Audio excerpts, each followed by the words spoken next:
There's a man in Yorkshire who owns 427 Airfix model kits. He's never built one. Not a single box has been opened. They sit in his spare bedroom, stacked floor to ceiling, organized by year of release. He knows exactly which shelf holds the 1989 Spitfire reissue. He can tell you the catalog number of the HMS Victory he bought in 2003. He checks eBay 3 times a week to see if their value has increased. His wife left him in 2019. She said the room that should have been their daughter's nursery was filled with boxes of plastic he'd never touch. He still buys more. This isn't a story about one obsessive collector. This is a story about an entire industry that discovered something darker than nostalgia, something more profitable than passion. They discovered that the purchase is the high, not the build. In 2024, industry analysts estimated that 60% of all plastic model kits sold are never assembled. Not abandoned halfway, not sitting in a pile of unfinished projects, never even opened. Airfix, the 85-year-old British institution that taught 3 generations how to glue plastic, knows this. And in 2026, they made a decision that reveals everything. They stopped pretending the models were meant to be built at all.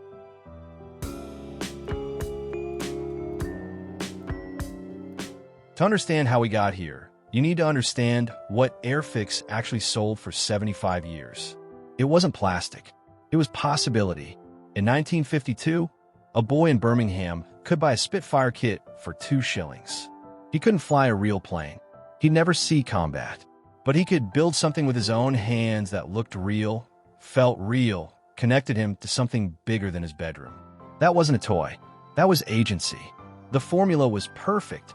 Low barrier to entry, cheap starter kits, infinite progression, more detail, bigger scales, more complexity, cultural validation, fathers who'd actually flown these planes in the war. Airfix wasn't competing with other model companies. They were competing with boredom, with powerlessness, with the feeling that you couldn't create anything meaningful in a world you didn't control. And for decades, it worked. Boys became men who became fathers who introduced their sons to the same ritual. The smell of plastic cement, the satisfying snap of parts off the sprue, the tiny brush dipped in humbrol enamel. But somewhere between the 1980s and now, something changed. The ritual stopped being about building. It became about acquiring. And Airfix, whether they intended to or not, became the dealer for a new kind of addiction. Here's what the marketing says. Rediscover the joy of building. Historical accuracy in every detail. A hobby for life. Here's what the numbers say. In 2023, Airfix released 47 new kits. They were available for pre-order 6 months before shipping. Within 48 hours, 34 of them sold out. Not to people who were going to build them immediately. To people who were afraid they'd miss out. This is where the illusion lives. Airfix positioned itself as a hobby company while operating as a collectibles manufacturer. Look at the 2026 product strategy. Vintage classics, old kits reissued with retro packaging. Legend series, premium box sets honoring World War II heroes. Limited edition, runs with numbered certificates. Every single one of these products is designed to trigger the same response. I need to own this before it's gone. Not, I need to build this. Own it. The psychology is brilliant and brutal. Step 1. Create scarcity, limited edition, number boxes. Step 2. Validate the purchase as investment, eBay resale values. Step 3. Make unopened equals more valuable. Collectors pay premium for sealed boxes. Step 4. Release the same kit again in 18 months with slightly different decals. You don't need to build it to feel like you've achieved something. You bought it. You secured it. You won. And the box, sitting unopened on your shelf, isn't a failure to start the hobby. It's proof that you're a serious collector. The decision wasn't made in a boardroom.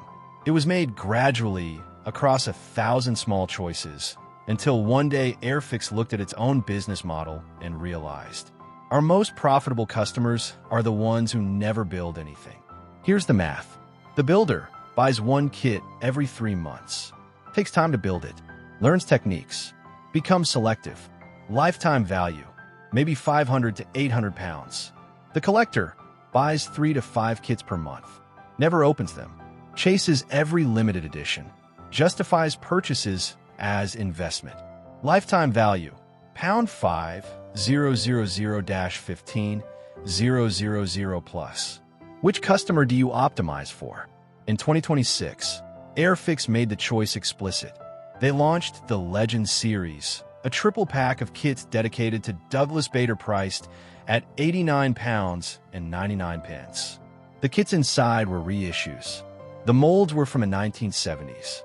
The only new element was the packaging and a small booklet about Bader's life. It sold out in 72 hours. They launched a Battle of the Bismarck gift set with 7 models for £180.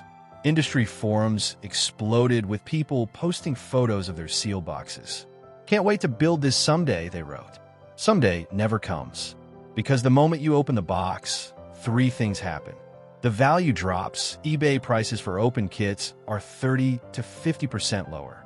The fantasy ends. You'll never build it as perfectly as you imagined. The achievement vanishes. Unopened box equals potential. Open box equals responsibility. Airfix realized that selling the promise is more profitable than delivering the product.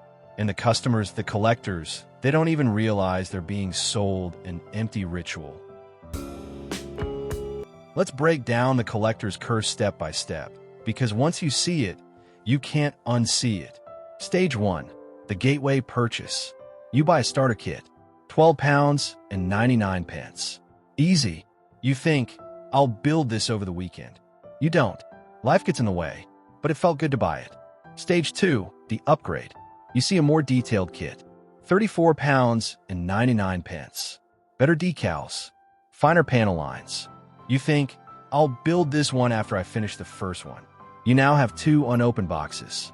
Stage 3, the justification shift. You check eBay. That first kit you bought for £12.99, it's selling for £22 now. It's out of production. Suddenly, you're not a procrastinator. You're an investor. Stage 4, the FOMO spiral. Airfix announces a limited run, 5,000 units. Numbered certificate.